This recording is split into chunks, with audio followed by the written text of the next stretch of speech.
Ada pertanyaan langsung dari satu jamaah. Apa tanggapan Ustadz bagi orang yang punya pandangan yang penting semua jalan, jadi sifatnya STMJ, ya kan? Sholat tetap, maksiat jalan, ya. Bagaimana pandangan Ustadz? Yang pertama, justru ini menunjukkan tidak adanya konsistensi dalam beramal. Sebetulnya orang yang demikian itu orang bimbang, bukan konsisten. Sebetulnya orang yang demikian orang yang tidak punya pandangan, karena nggak punya pilihan hidup. Dan yang paling penting untuk digarisbawahi, ini poin pentingnya.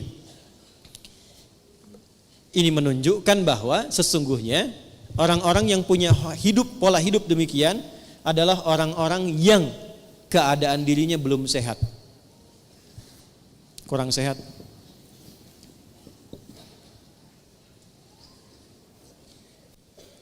Satu, doakan. Karena yang seperti itu, kalaupun teman, didoakan dengan baik. Tapi tidak dijadikan semua apa yang disampaikan sebagai pertimbangan untuk mengambil keputusan. Ingat ya? Ya, saya ulangi lagi. Tidak semua yang disampaikan tidak dijadikan sebagai pertimbangan untuk mengambil keputusan. Karena kenapa? Dirinya saja belum bisa mengatur keadaan dirinya untuk konsisten pada kebaikan. Bagaimana dia bisa memberikan masukan yang baik pada orang lain? Nah, orang yang sehat, ketika dia mengerjakan sebuah amal soleh, maka ketika benar amal solehnya, amal soleh itu otomatis akan menggerakkan tubuhnya untuk mencegah dia berbuat salah. Saya contohkan begini. Salat amal soleh bukan? Soleh. Apa fungsi salat? Quran surah ke-29 ayat ke-45.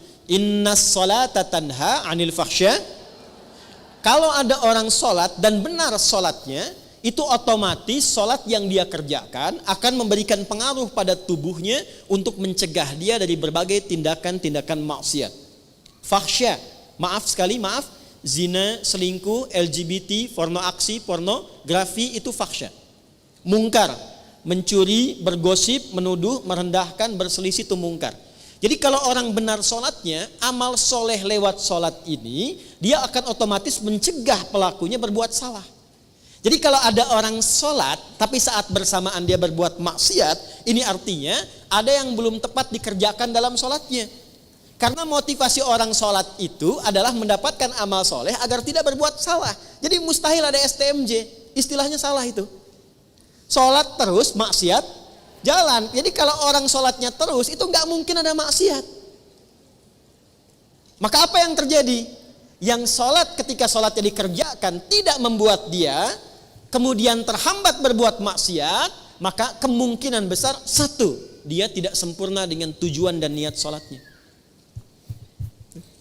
Makanya kata Nabi yang diperbaiki sebelum mengerjakan amal soleh itu niatnya dulu. Niatnya benar nggak? Jadi kalau seseorang niatnya benar menunaikan sholat, itu otomatis nggak akan maksiat. Otomatis. Ibu kalau nggak percaya ya, kalau ada anak kurang baik, ya jangan naik level dulu. Usahakan konsisten sholatnya dulu, dimulai dengan subuh. Minta aja pada anak ibu, ya, minta kerjakan sholat konsisten 40 hari. Setelah itu terserah kamu. Tapi jamaah. Setelah itu terserah. Mau sholat silahkan, nggak sholat silahkan. Mau taat sama mama silahkan, nggak taat silahkan. Tapi mama minta 40 hari sholat aja dulu. Di masjid, setiap hari. Subuh sampai isya. Setelah hari ke-40, lihat apa yang terjadi. Saya punya pengalaman di Tripoli. Guru kami, seorang profesor, itu kedatangan orang tua, menyampaikan pesan anak-anak kami 3 orang, itu sholatnya sulit luar biasa. Dipanggil dengan halus anak-anaknya, ya abnai, anak-anakku sini nak katanya. Sekarang Syekh mau katakan, silahkan anak-anak mau nggak sholat silahkan, nggak taat sama mama silahkan, cuman minta satu dulu kerjakan, sholatlah selama 40 hari, tunaikan berjamaah di masjid, setelah itu bebas mau ngapain aja. Hari ke-40, yang satu berubah jadi baik luar biasa. Jangankan maksiat, untuk berkata yang kurang pantas pun dia nggak punya kosakatanya. Yang kedua, naik turun, kadang baik, kadang tidak, kadang baik, kadang tidak. Yang ketiga, itu makin kacau. Dipanggil ketiganya, kata syekhnya, kamu yang pertama, kamu benar sholatnya 40 hari, dikerjakan dengan baik dan tidak kamu tinggalkan. Yang kedua, kamu kerjakan tapi kamu bolong-bolong. Kadang dikerjakan, kadang tidak. Kadang dikerjakan, kadang tidak. Yang ketiga, kamu ngumpet-ngumpet padahal kamu gak sholat. Ketiganya bingung lantas bertanya, kok Pak Kiai tahu katanya? Karena demikianlah yang tertuang diisyaratkan dalam Al-Quran. Tidak ada orang sholat konsisten kecuali merubah dia menjadi pribadi yang lebih baik. Maka tobatlah dua temannya tadi, keduanya menjadi lebih baik sampai sekarang mereka sahabatan dan menjadi ahli Al-Quran. Ya. Jadi tidak ada satu kalimat yang mengatakan sholatnya terus maksiat jalan, itu nggak ada sebetulnya. Kalau memang sholat yang ditunaikan sholat yang benar. Nah, untuk memperbaiki sholat kuncinya dua. Satu, izin. Untuk memperbaiki sholat kuncinya dua. Satu, selalu bermohon kepada Allah untuk mendapatkan rahmatnya dalam sholat. Saya ulang ya, selalu bermohon kepada Allah untuk mendapat rahmat Allah dalam sholat. Itu ada di Quran surah ke-2 Al-Baqarah ayat 45 sampai 46. Sudah? Saya merasakan sekarang jarang ada orang sholat dengan menggunakan rumus Quran itu. Yang penting sudah sholat gitu kan. Ya. Ibu pernah gak mengharap rahmat Allah sebelum sholat? Supaya dirahmati dalam sholat? Pernah gak? Ya? Coba deh. Makanya ibu masuk masjid ya. Kalau masuk masjid itu doanya apa? Allahumma ftahli abwaba. Ya Allah, mohon bukakan untukku pintu-pintu rahmatmu. Tuh ya. Mau masuk udah diajari oleh Nabi. Jadi sebelum masuk masjid, saat langkah kaki kanan itu dilakukan, minta apa? Rahmat. Masjid fungsinya untuk apa yang pokok? Sholat. Jadi masuk masjid, fungsi yang pokok untuk sholat. Sebelum sholat minta lu rahmat Allah. Nah, rahmat itu dibagi 3. Saya ulangi, rahmat dibagi 3. Nah, kalau suami ibu namanya Pak Rahmat, nanti ibu pulang ke rumah, papa dibagi 3. Udah, 1. Rahmat itu yang pertama solusi dari semua masalah hidup. Dah. Jadi kalau ibu sholatnya membawa motivasi itu, nanti ke bawah enak sholatnya. Pas sujud ingat, dengan suami ada masalah tuh ingat, minta solusi. Nangis, selesai. Walaupun belum ada solusi tapi hati tenang. Dan itu mengantarkan pada setengah solusi. Sudah? Yang kedua, pelan-pelan, ampunan dari dosa. Ampunan dari dosa. Nah, di antara fungsi sholat yang paling pokok itu menggugurkan dosa-dosa. Makanya Allah ingin dari pagi ke siang ada dosa, gugur dosanya. Dari siang ke sore ada dosa, gugur dosanya. Makanya ketika diwafatkan dosanya sudah hilang, tinggal pulang dalam keadaan bersih, digambarkan dengan kain kafan yang putih. Nah, itu fungsi sholat. Cuma apakah setiap orang sholat ada yang ingat dosa atau tidak, itu poinnya. Makanya tadi kalau dia sholat mengingat maksiatnya, gugur maksiat, gak akan maksiat lagi. Gak akan maksiat lagi. Ya, dan banyak orang ketika sujud itu justru pulangnya dalam keadaan mulia. Betapa banyak pelaku dosa besar, justru cara pulang itu lewat sholat. Lewat sholat. Ada yang sujud, gak bangun lagi.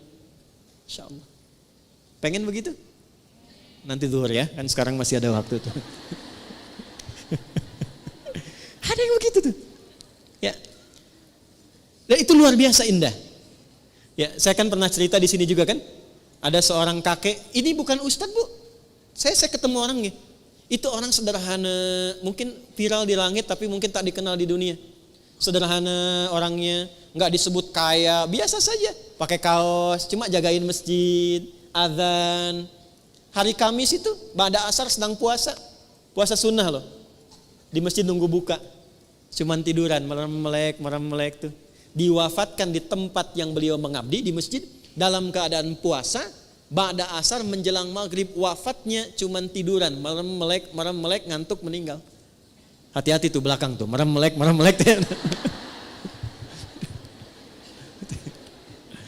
Dua. Yang ketiga, Bagaimana caranya supaya saat sholat bisa mengingat ada kesalahan yang diampuni? Maka dibuka dengan bagian ketiga. Perhatikan bagian ketiga. Sudah? Yang pertama tadi apa? Solusi. Berarti jawaban dari doa kan? Yang kedua apa? Ampunan. Yang ketiga, rahmat itu dalam bentuk husnul khatimah. Bentuknya apa? Husnul khatimah. Kalau sudah bicara husnul khatimah artinya ingat wafat. Ingat apa? Karena itulah Nabi mengajarkan pada setiap imam saat akan mengimami berbalik dulu kepada makmum menyampaikan kalimat ini. Para jamaah, kita akan sholat. Mohon hadirkan kehusyuan dan rasakan dalam sholat ini, mungkin ini sholat terakhir yang kita tunaikan dan boleh jadi kita akan wafat dalam sujud kita.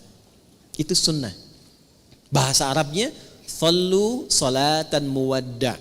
Jamaah, jadikan sholat ini sebagai sholat perpisahan kita untuk bertemu dengan Allah Subhanahu wa ta'ala. Pernah nggak merasakan begitu? Nah, makanya imam tidak harus pakai bahasa Arab, karena ini bahasa yang boleh disampaikan dengan bahasa Indonesia. Rapatkan saf, luruskan. Paham tidak? Istau, paham? Tidak. Makanya dijawab sudah tahu, gitu kan? Dah. Jadi begitu sujud, coba rasakan bagaimana kalau saat ini adalah saat sujud terakhir dan seketika akan kembali kepada Allah. Itu kalau rasa itu dihadirkan, kenikmatan akan tiba, air mata mengalir, seketika taubat kita akan lahir. Nah, sifat sholat semacam ini, amal soleh semacam ini akan menghentikan perbuatan maksiat. Karena itu saya tidak sepakat dengan kalimat, misalnya taat jalan, maksiat terus. Sholat terus, maksiat jalan. Ini tidak ada orang yang, maaf ya, berpikir keseimbangan tapi dengan cara yang tidak wajar. Itu bukan seimbang namanya. Seimbang itu ketika dikerjakan amal soleh dengan amal soleh lain beriringan. Saya sholat tahajud iya, puasa juga iya, itu seimbang namanya. Ya, saya baca Al-Quran iya, menghafal iya, itu seimbang namanya. Kalau Anda amal soleh iya, amal salah iya, bukan seimbang, itu nol namanya. Karena ketika berbuat soleh dan disusul dengan salah, maka yang soleh ketarik dengan yang salah. Kalau sudah keambil tidak ada amalan lagi dan nol sifatnya, itu bukan seimbang, itu hilang namanya. Tuh, kaget kan? Dan yang bahaya itu kalau solehnya ditarik semua sama yang salah, tersisa salahnya. Ini hadis Nabi. Maka dia berubah menjadi pribadi bangkrut, muflis namanya. Kalau sudah muflis, masuk neraka dulu, dicuci semua dosa baru masuk surga. Itu ada di hadis Muslim. Paham? Oke. Jadi apa tanggapan Ustadz? Tanggapan saya yang pertama, tidak ada keseimbangan. Sekali lagi, tidak ada balance antara amal soleh dan amal salah yang saat dilakukan dipandang sesuatu yang wajar dikerjakan secara bersamaan. Itu bukan keseimbangan, tapi itu sifat dari kerugian. Itu yang pertama. Yang kedua, tidak ada manusia yang selalu suci, selalu soleh selama hidupnya. Pasti pernah berbuat salah. Maka orang terbaik adalah orang yang berusaha memperbanyak amal solehnya untuk menutupi salahnya, bukan menyeimbangkan antara soleh dan salah sehingga merasakan hidupnya sejalan bersamaan. Jelas ya? Jadi kalau salah itu ditutupi dengan yang soleh, bukan ingin dijadikan sebuah kesimpulan berjalan bersamaan, itu keliru.